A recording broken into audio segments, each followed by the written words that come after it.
As you probably remember, in April, Peterson and Zizek had a debate on Marxism. Notably, Peterson decided to base his opening statement on a reading of the Communist Manifesto. Even if one ignores the problems with basing your understanding of Marxism on a single short political pamphlet, Peterson infamously misunderstood or misrepresented Marx in almost every minute of his statement. Obviously, this debate happened a while ago and many responses have been made to it, so the point of this video is not merely to recap Peterson's mistakes. Instead, we'd like to make an educational video on Marxism, which uses some of Peterson's remarks and critiques as a starting point for discussion. The hope is that in watching this video, a person will not only learn why Peterson is wrong, but also learn what Marx actually thought. To achieve this goal, I'm joined by Anarchopac and Plateaus, both of which are great YouTube channels containing helpful content on Marxism. Links in the description. During his speech, Jordan Peterson makes two main arguments against what he calls Proposition Number 1 of the Communist Manifesto. Here's Proposition Number 1. History is to be viewed primarily as an economic class struggle. Peterson appears to have derived this proposition from the opening sentence of the Communist Manifesto's first chapter. The history of all hitherto existing society is the history of class struggles. Peterson's first argument against this view is that Marx focuses on class struggle but ignores the human struggle for survival within the natural world. He says, but the other thing that Marx didn't seem to take into account is that there are far more reasons that human beings struggle than their economic class struggle, even if you build the hierarchical idea into that, which is a more comprehensive way of thinking about it. Human beings struggle with themselves, with the malevolence that's inside themselves, with the evil that they're capable of doing, with the spiritual and psychological warfare that goes on within them. And we're also actually always at odds with nature. And this never seems to show up in Marx, and it doesn't show up in Marxism in general. It's as if nature doesn't exist. The primary conflict, as far as I'm concerned, or a primary conflict that human beings engage in, is the struggle for life in a cruel and harsh natural world. And it's as if that doesn't exist in the Marxist domain. If human beings have a problem, it's because there's a class struggle that's essentially economic. It's like, no, human beings have problems because we come into life starving and lonesome. And we have to solve that problem continually, and we make our social arrangements, at least in part, to ameliorate that. There are several problems with what Peterson says here. Firstly, Peterson is wrong to claim that it's as if nature doesn't exist in Marx. This is because Marx consistently argues within both his early and later writings that in order to survive, humans must engage in labour which uses or transforms the natural world. In the Economic and Philosophic manuscripts of 1844, Marx claims that the worker can create nothing without nature, without the sensuous external world, because nature provides labour with the means of life, in the sense that labour cannot live without objects on which to exercise itself, so also it provides the means of life in the narrower sense, namely the means of physical subsistence of the worker. Within his economic notebooks of 1857-8, which were published under the title The Grundrisse, Marx refers to the obvious trite notion that in production the members of society appropriate, create, shape the products of nature in accord with human needs. A decade later, in Capital Volume 1, Marx writes that labour is a process between man and nature, a process by which man, through his own actions, mediates, regulates, and controls the metabolism between himself and nature. He confronts the materials of nature as a force of nature. He sets in motion the natural forces which belong to his own body, his arms, legs, head, and hands, in order to appropriate the materials of nature in a form adapted to his own needs. For Marx, the labour process, so understood, is the universal condition for the metabolic interaction between man and nature, the everlasting nature-imposed condition of human existence, and it is therefore independent of every form of that existence, or rather, it is common to all forms of society in which human beings live. Marx reiterates this point in Capital Volume 3 when he writes that human beings must wrestle with nature to satisfy his needs, to maintain and reproduce his life, and he must do so in all forms of society and under all possible modes of production. The importance Marx placed on the fact that humans must struggle for survival within the natural world through engaging in acts of production can be seen not only in the fact that Marx consistently advocates this position across both his early and later writings. It can also be demonstrated by the fact that within the German ideology, which is an edited compilation of manuscripts that were written by Marx and Engels between 1845 and 6, he critiques previous historians for over-focusing on the history of states, religions, or ideas, and in so doing excluding the relation of man to nature and the real production of life from history.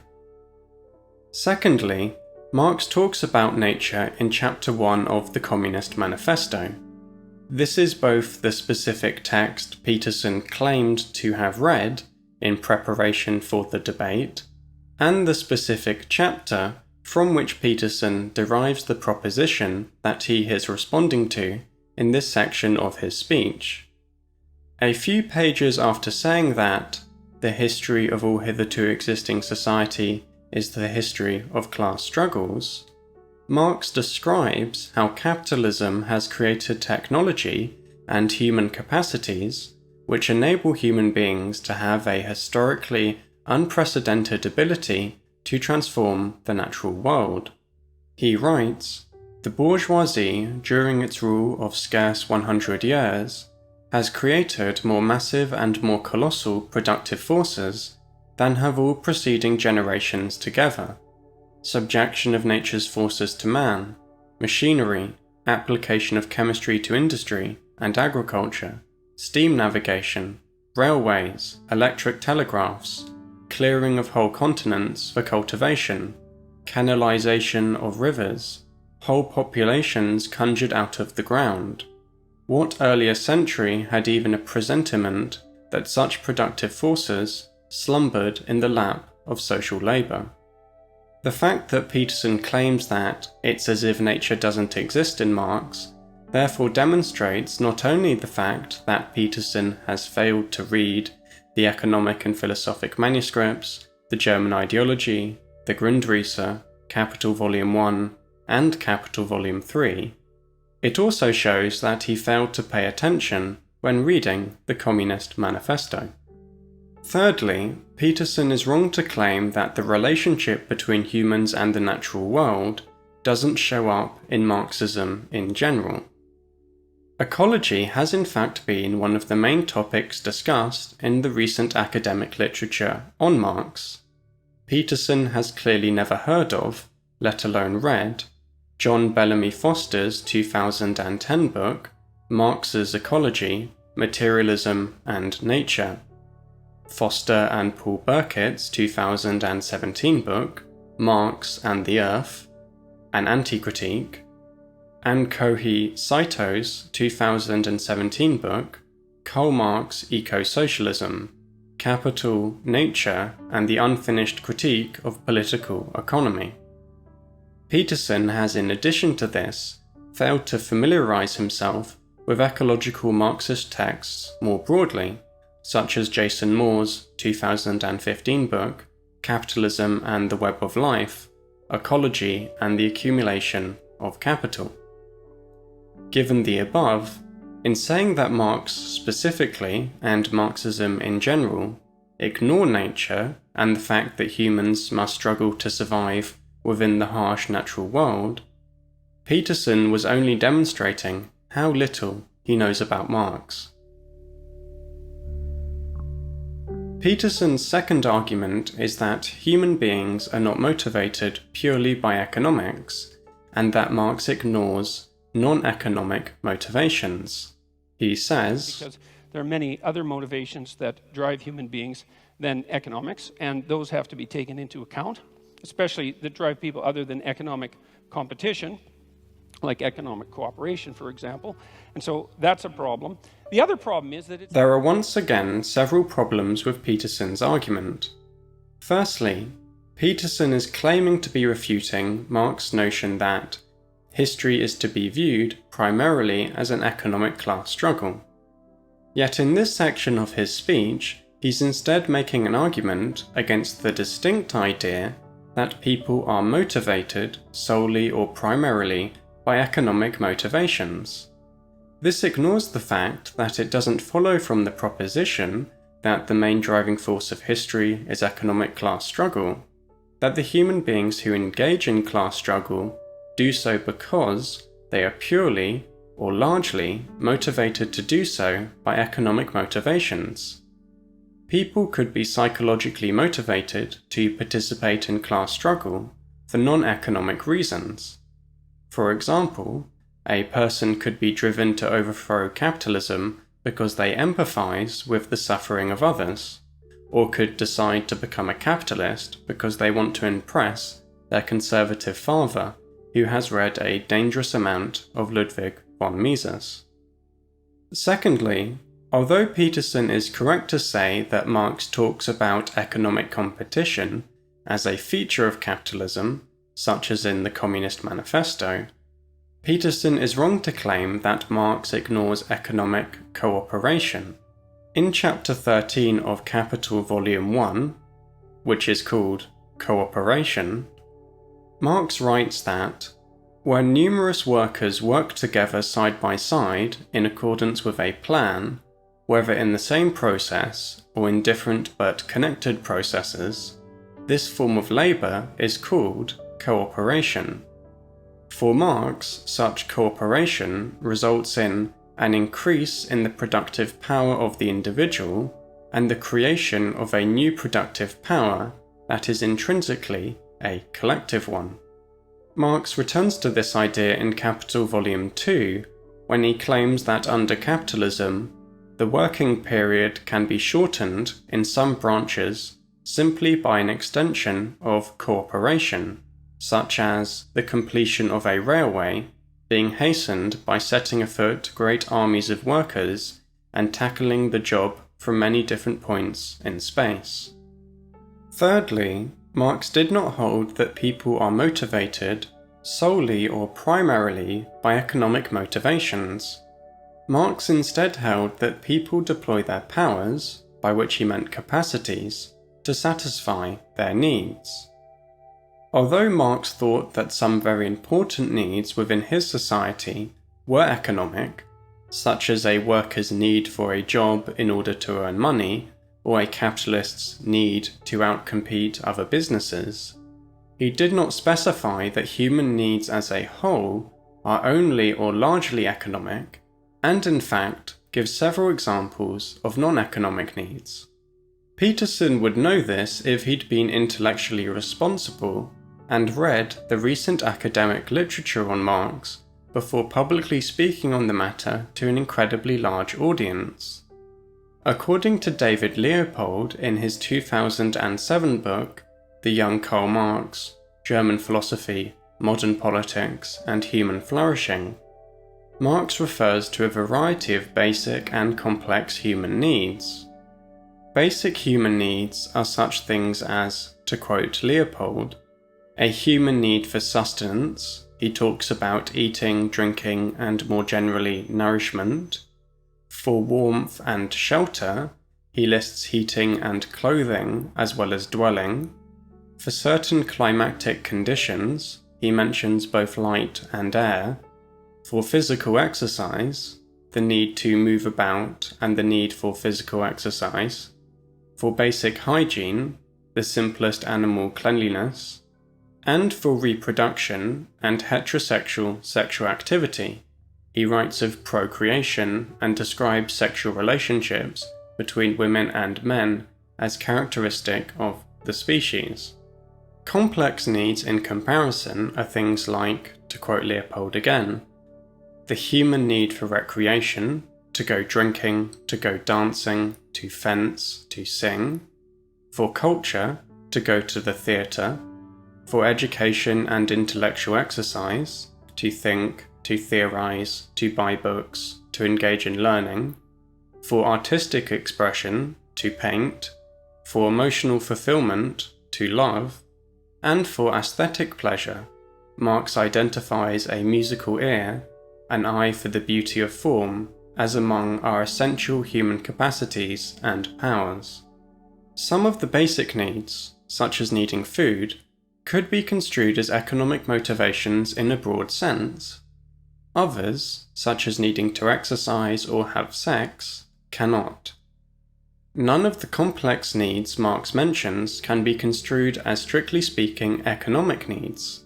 Even those needs whose satisfaction within our society rests on the exchange of money, such as buying alcohol to drink or buying books from a shop, are entangled with other non-economic needs, such as the desire to get drunk in order to have fun, or the desire to read a book in order to learn about the history of socks.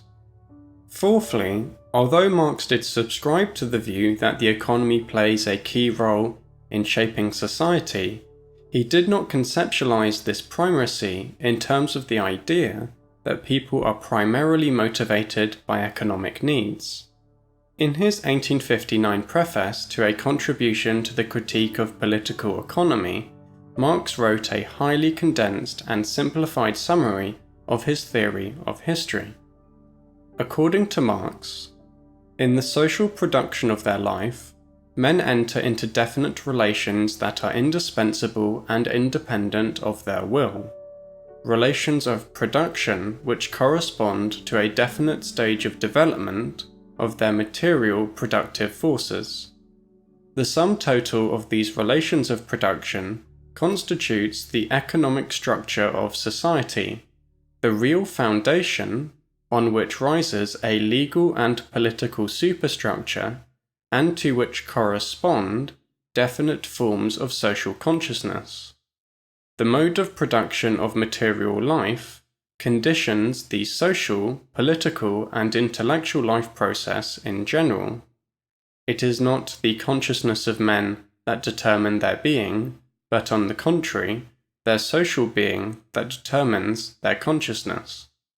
In claiming that the economic structure of society is the real foundation upon which rises a legal and political superstructure, and to which correspond definite forms of social consciousness, Marx was not, as is often falsely asserted, committing himself to the view that the economy is always the main, determining element of all other aspects of society throughout all of human history. This is clearly demonstrated by the fact that within Capital Volume 1, Marx writes in a footnote that the Middle Ages could not live on Catholicism, nor could the ancient world on politics. On the contrary, it is the manner in which they gained their livelihood which explains why in one case politics, in the other case Catholicism, played the chief part. In this passage, Marx explicitly states that politics played the chief part in the ancient world, and that Catholicism played the chief part in the Middle Ages. Marx was therefore not a strong economic determinist who ignored that other aspects of society are important or can play a more important role than the economy at certain historic moments.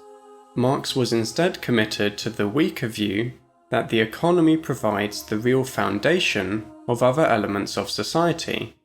What does this mean?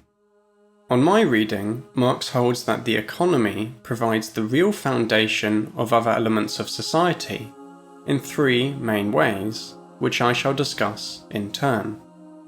A. The economy produces the necessities of life, and so guarantees the survival of humans. The consequence of this fact is that although humans can survive without social structures, like religion or the state, they cannot survive without an economy, because in the absence of production, humans would die. As Marx writes in the German ideology, the first premise of all human existence, and therefore of all history, is that men must be in a position to live in order to be able to make history, but life involves, before everything else, eating and drinking, a habitation, clothing, and many other things. The first historical act is thus the production of the means to satisfy these needs, the production of material life itself. There is therefore a sense in which other social structures rest on the economy, because the economy is a necessary condition for human existence over time, in a way that other social structures are not. B. The production of material life itself is a concrete form of activity which necessarily shapes those who engage in it in significant ways. Marx writes that the mode of production must not be considered simply as being the production of the physical existence of the individuals. Rather, it is a definite form of activity of these individuals, a definite form of expressing their life, a definite mode of life on their part. As individuals express their life, so they are. What they are, therefore, coincides with their production, both with what they produce and with how they produce. C. The economy establishes the real possibilities for other forms of human action, and therefore sets the parameters in which other social structures exist. One of the main reasons why Marx thinks that the economy plays this role is because what social structures humans can potentially establish are inherently limited by what technology and skills to use this technology humans possess. The manner in which a modern state is organized, for example, is only made possible due to computers, the internet, email, etc., and the ability to use this technology, such as knowing how to use Microsoft Office. In the absence of these necessary productive forces, the modern state would have to be organized in a very different manner, or could not even exist in the first place. Hunter-gatherers living in the Paleolithic, for example, would not be able to create a modern state and its accompanying bureaucracy, even if they somehow wanted to, due to lacking key productive forces, such as writing or the mass production of pens and paper. It is in turn the case that the development of new productive forces transforms how society is organized due to the new real possibilities for human action they enable. The invention of instant messaging, for example, transformed how humans were able to socially relate to one another, and thereby transformed how society was structured. The technology and its application provided human beings with the real possibility to enter into sexual relationships through Tinder or Grindr, rather than previous methods which were limited by earlier forms of technology, such as arranged marriages established through letters, or dates organized via adverts in lonely heart sections of newspapers. As Marx writes in The Poverty of Philosophy, social relations are closely bound up with productive forces. In acquiring new productive forces, men change their mode of production, and in changing their mode of production, in changing the way of earning their living, they change all their social relations. The hand mill gives you society with the feudal lord, the steam mill society with the industrial capitalist. Given the above, Jordan Peterson's two main arguments against the idea that history is to be viewed primarily as an economic class struggle are wrong, and rest on an entirely inaccurate understanding of Marx. Peterson makes these false claims about what Marx thought with total confidence, despite the fact that he himself knew that his understanding of Marx is based on reading the Communist Manifesto, rather than an extended study of Marx's other major and much longer works, such as volumes 1 to 3 of Capital, the economic and philosophical manuscripts, or the Grundrisse. Jordan Peterson's fans often complain that critics of Peterson have not read his most scholarly book, Maps of Meaning, and so do not understand his worldview. But for some reason, they have not, to my knowledge, applied this same standard to Peterson himself, who has publicly critiqued Marx to a huge audience without actually bothering to find out what Marx thought. In 12 Rules for Life, Peterson argues that, in societies that are well functioning, competence, not power, is a prime determiner of status. If we apply this yardstick to Peterson, we are forced to conclude that in a well-functioning society, he would exist at the bottom of the knowing things about Marx competence hierarchy. The fact that so many people in our society wrongly view Peterson as a source of knowledge on Marx, who has raised a number of powerful objections to Marx's worldview, only demonstrates the extent to which society has failed to conform to Peterson's own ideals.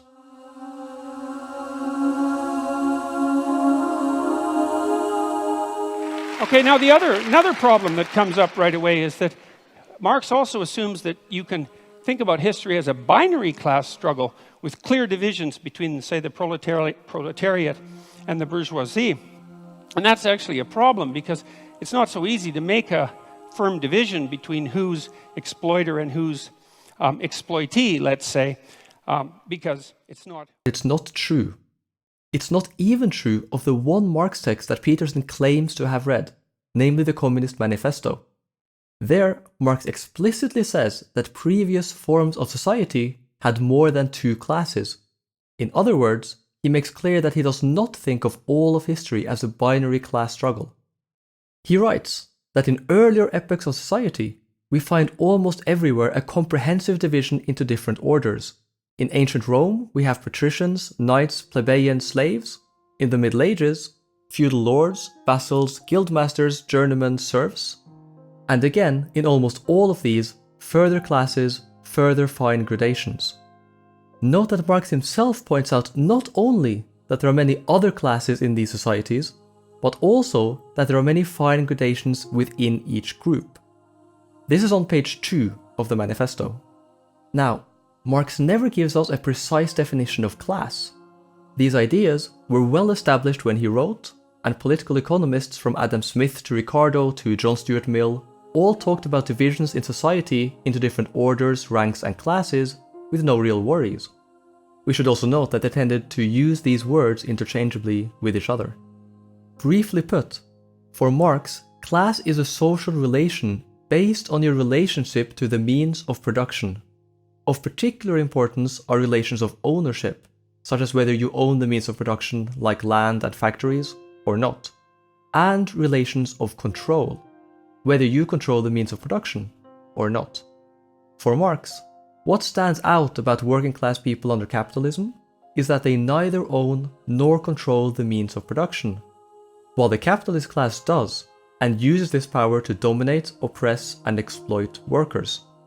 However, Marx never says that there are only two classes in capitalism. As Zizek pointed out in the debate, in the 18th Brumaire, Marx talks about the Lumpenproletariat, the intelligentsia, and has a bunch of complex subdivisions within the various classes he discusses. In the Communist Manifesto, Marx doesn't say that there are only two classes, only that our society is tending to split into two great hostile encampments, into two great classes directly and mutually opposed. This is talk of a tendency he sees unfolding, but it's not something that has been fully completed. Even in the manifesto, Marx shortly afterwards points out some of the other classes in capitalism. He writes that, of all the classes which today oppose the bourgeoisie, the only truly revolutionary class is the proletariat. 2 sentences down, he gives us some examples. The middle classes, the small manufacturer, the shopkeeper, the artisan, the peasant. And on the very next page, he talks about the Lumpenproletariat, that subsection of the working class that such people will be thrown into if the development Marx talks about continues. Given that all of this happens in the first 11 pages of the manifesto, you have to ask yourself if Peterson even bothered to read the one pamphlet he claims to. Finally, if Peterson had read more than just one single pamphlet, he would have found that, for example in Volume 1 of Capital, Marx points out the fine subdivisions within, say, the working class. For example, he writes about how the technical subordination of the worker to the uniform motion of the instruments of labor and the peculiar composition of the working group gives rise to a barrack-like discipline, which is elaborated into a complete system in the factory, and brings the previously mentioned labor of the superintendents to its fullest development, thereby dividing workers into manual workers and overseers, into the private soldiers and the NGOs of an industrial army. It's hard to get more explicit about the complicated subdivisions of oppressive relations within the working class than this. If Peterson had read more of Marx, he would also have seen that for Marx, class is about much more than just oppression. It's also about things like domination and exploitation. And he would have seen that Marx thinks there are many other social divisions apart from class. Peterson goes on to try to talk about Marx's critique of capitalism, but it's never quite clear what he thinks that its critique consists in. He says something about Marx criticizing profits, but that's not true. It's just not something that happens anywhere in the manifesto or elsewhere. It looks to us like Peterson thinks that Marx criticizes capitalism for being unjust, essentially because it's incompatible with equality of outcome. He says this to Zizek. I also heard an argument for egalitarianism, but I heard it defined as equality of opportunity, not as equality of outcome, which I see as a clearly defined Marxist aim. Now, the problem when somebody just lies about something with no evidence to support it, and no argument behind it, is that you can't show that the evidence doesn't support the conclusion, or that the argument doesn't work, because none of these are provided. All we can say is that Marx never advocates equality as a political value, and he certainly never advocates equality of outcome, either in the manifesto or anywhere else. If you're in doubt, find a version and use the search function to see for yourself. What we can show is that Marx explicitly argues against equality of outcome, and all other arguments for socialism based on ideas about just distribution. He argues against the Lassallean idea of all workers equally being paid according to the value of their labor, pointing out that whenever you make people equal in one respect, you make them unequal in others. This equal right is an unequal right for unequal labor. However, unequal individuals, and they would not be different individuals if they were not unequal, are measurable only by an equal standard, insofar as they are brought under an equal point of view, are taken from one definite side only. For instance, in the present case, are regarded only as workers and nothing more is seen in them, everything else being ignored. Further, one worker is married, another is not. One has more children than another, and so on and so forth. Thus, with an equal performance of labor, and hence an equal in the social consumption fund, one will in fact receive more than another, one will be richer than another, and so on. To avoid all these deficits, right, instead of being equal, would have to be unequal. The general point that Marx is making here is that any standard of equality you set necessarily looks at things from only one side, ignoring all other aspects of someone's situation. If you make everyone equal in one respect, you necessarily make them unequal in many others. In other words, Marx never advocates equality of outcome, and the closest thing among socialists that he does talk about, everyone receiving equal pay according to their labor, he explicitly argues against. But more than this, commitments to equality of outcome are typically commitments to some ideal of fair or equal distribution. Marx is even more explicit that it's a mistake to base anything on such ideals. In the critique of the Gotha program, Marx writes, "What is a fair distribution? Do not the bourgeois assert that the present-day distribution is fair? And is it not, in fact, the only fair distribution on the basis of the present-day mode of production? Are economic relations regulated by legal conceptions? Or do not, on the contrary, legal relations arise out of economic ones? Have not also the socialist sectarians the most varied notions about fair distribution?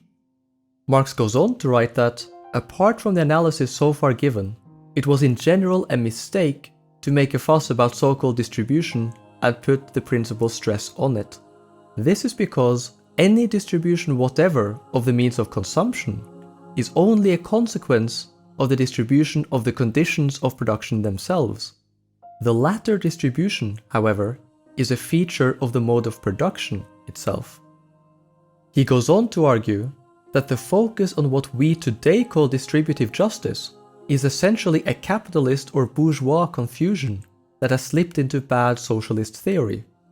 Vulgar socialism, and from it in turn a section of the Democrats, has taken over from the bourgeois economists the consideration and treatment of distribution as independent of the mode of production, and hence the presentation of socialism as turning principally on distribution. After the real relation has long been made clear, why retrogress again? Marx thinks that the rules of justice of any society are shaped by the society you're in. How you should and how it makes sense to act in certain situations is different in a modern capitalist society than in, for example, a feudal society like we see on Game of Thrones. And it doesn't really make sense to use the rules for how to act in one society to judge how you should act if you were in another. This isn't just Marx, by the way. In 1875, his friend and collaborator Friedrich Engels complained that the newly formed Socialist Workers' Party of Germany proclaimed the elimination of all social and political inequality instead of the abolition of all class distinctions. Not only did Marx not advocate equality, he also didn't advocate social justice. He never claims or argues that capitalism is unjust. We can't show you any quotes of this, of course, because claims that Marx did think these things are just made up. Marx does, however, have a critique of capitalism. While he doesn't want equality, he does want freedom, and this ties back to his understanding of class struggle under capitalism. Marx thinks that capitalism has many advantages, vastly increasing technology, productivity, in short, developing what he calls the forces of production. He eagerly points this out in the Communist Manifesto and elsewhere. One of the greatest advantages of capitalism, for Marx, is that it paves the way to human freedom by making communism possible. Capitalism, he thinks, has developed our productive capacities so much that the abundance of communism has become possible. It has fully collectivized production, gathered working class people together, and unified them under common interests. It has even improved the means of communication between workers and thus has increased their abilities to organize. This makes it possible for workers to struggle and win major improvements to their lives and society in the short term, and to fight for a free future society in the long term. While capitalism has developed the forces of production so much that a fully free society is possible, its unfree social relations are preventing us from taking full advantage of this potential. Workers are dominated by bosses in the workplace, by impersonal market forces more broadly, and a host of other forms of oppression. By replacing capitalism's oppressive social relations, we can take full advantage of the emancipatory potential of modern industry and technology. Marx therefore writes of communism as the true realm of freedom, which consists in the development of human powers as an end in itself. Communism will be a society where the full and free development of every individual forms the ruling principle, an association in which the free development of each is the condition for the free development of all. In short, Marx's critique of capitalism isn't that it's unjust because it's unequal, far from it. It's that capitalism is holding us back from taking advantage of the potential for a fully free society that is now there.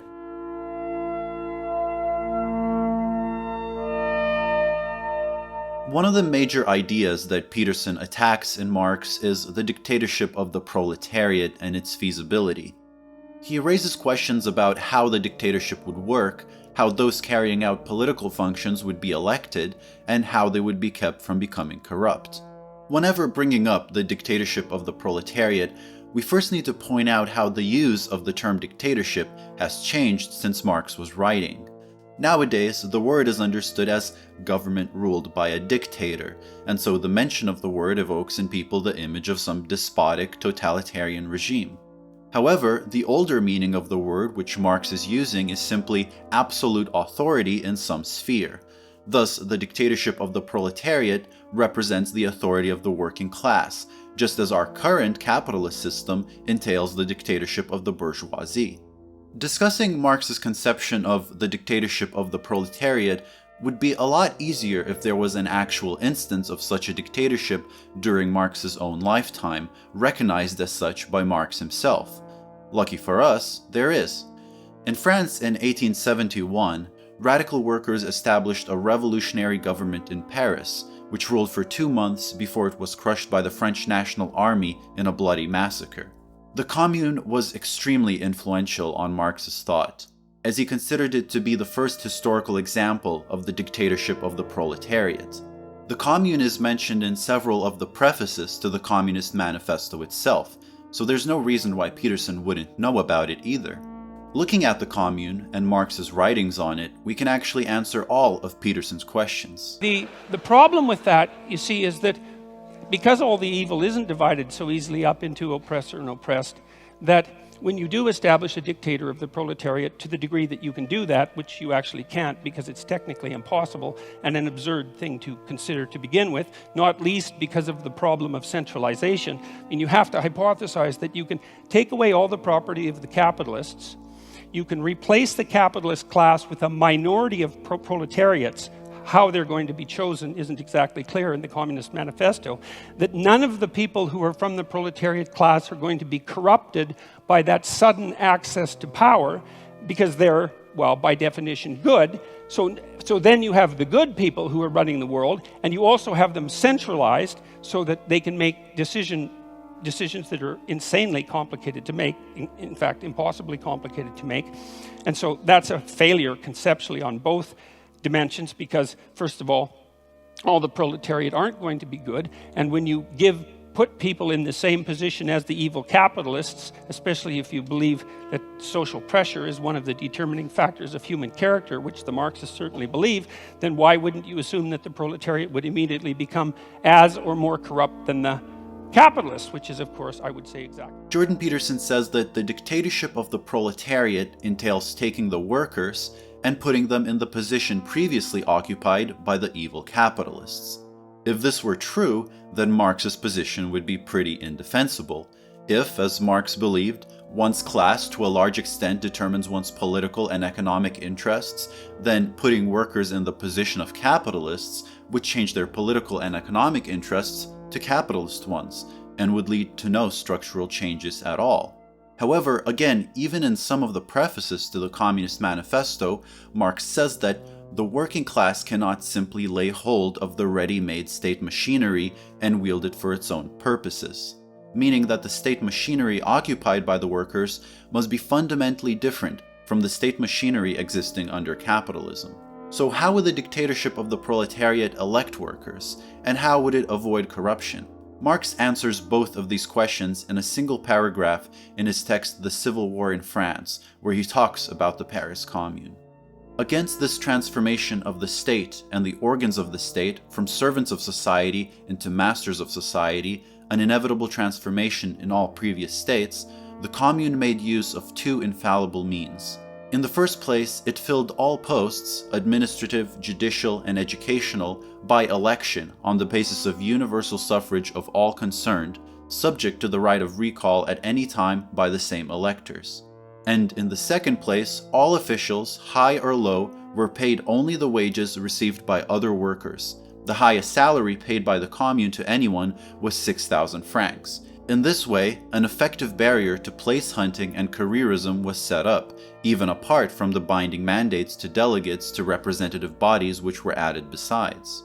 So there you go, the two essential decisions that Marx praises in the Commune. What he praises is not the Commune being less democratic than a capitalist state, but more democratic, where administrative, judicial, and educational posts are filled via election by the mass of the people, and once elected, rather than continuing to occupy this position for a preset number of years, they can actually be recalled anytime by another election if the people are dissatisfied with their performance. This democratic system was utilized by revolutionary councils and several socialist movements around the world. Marx's goal was not rule by a minority, but working class power, and this is why he also argued that the working class must be armed at all times. Secondly, the salaries of those performing political functions are limited to wages similar to those of the workers themselves. Whereas under current states, people have extremely strong financial incentives to occupy political positions and remain in them as long as possible, a dictatorship of the proletariat limits such incentives as much as possible. Of course, one of the biggest mistakes Peterson is making is that he reads Marx's critique as a moral one. He assumes that the proletariat represents the good, while the bourgeoisie represents evil, a division the kind of which Marx has criticized in several places. Instead of moralizing, Marx analyzes what kind of behavior given class interests encourage. Both the proletariat and the bourgeoisie are merely following their class interests. The reason that it's the proletariat that is playing the revolutionary role is that, whereas the bourgeoisie economically benefit from their class position, the abolition of all class divisions is in the interests of the proletariat. The point is not to eradicate the bad people and replace them with the good people, which is about as un-Marxist as one can get, but rather to change society in a way that gets rid of class interests and incentives, and the very positions of power that so-called evil people could occupy. After all, in an orthodox Marxist view, it is the structure of society that determines what the dominant understandings of good and evil are in the first place. Hi everyone, it's me again. Hope you enjoyed the video. If you did, please follow me on Twitter and subscribe to my YouTube channel, Anarchopac. Please also support me on Patreon. I'm forever grateful to everyone who has and continues to support me on Patreon. I also wish to thank Cuck Philosophy for asking me to participate in this video. I hope you all enjoyed it. Have a nice day everyone. We're Red Plateaus. We just started our Patreon, so if you have some spare change and want to support the revolution, please consider throwing us some money for production costs. We're not earning anything at all from this, and we don't plan to either. It would go solely towards paying for things like clips and art for our videos and maybe some equipment. To finish off, we'd like to thank our first few patrons: Andrea Francesco Chock, Arctucrus, Darren Druin, Janak Schwertfeger, and Radical Reviewer. Thank you so much. In case you'd like to learn more about the topics discussed in the video, we will leave a list of recommended readings in the description, as well as possibly videos and lectures. It goes without saying that you might also learn a lot from the channels of Anarchopac and Red Plateaus, so check them out. And I'd like to thank my patrons: Apply Quine That Doesn't Work on 37th Call, A Pronounceable Name, and of course Computer Scare, Chinese with Socialist Characteristics, Clark Fletcher, Dancing Vulture, Desan, E.V. Rosk, Eddie Mothouse Hopkins, Edison Hua, Elliot Rosenstock, Ethan Hastings, Ewix, Finlay, Gary Coulter, GGGGGGGKKKKKKKKKK, Gub Gub Kolkol, Hideyoshi Lacan 99, Huang Vu, Jacob Garza, Joke Slag, Jordan Hoxie, Justin Armijo, Jurgen Lips, Capsy, Kelly Rankin, Kugelblitz, Butts, M. Lim, Malkavian Madness, Mark Alpax, Matt Gold, Melissa Pomo Futanari VI, Noctal, Poobs, Rachel Ann, Renard, Robert Seals, Sarah Sitkin, Sweet Injections, Tendies 123, Theodor Sandler-Olfsson, Tibetan Jazz, Trevor Stevenson, Victor Van Aveyron, Wi-Fi, Vox Oculi Tired of the Times, Will Hartley, Zim, as well as all of these people. I know it may seem weird that we released this video several months after the debate, but we were busy with a lot of things and my laptop broke on vacation, so we took a while to finish it. I hope you enjoyed it and found it educational either way. After this, I'm getting back into a more regular uploading schedule. And of course, I'd like to thank very much to Anarchopac and Red Plateaus for joining me on this video. It would have been way worse without them. Thank you.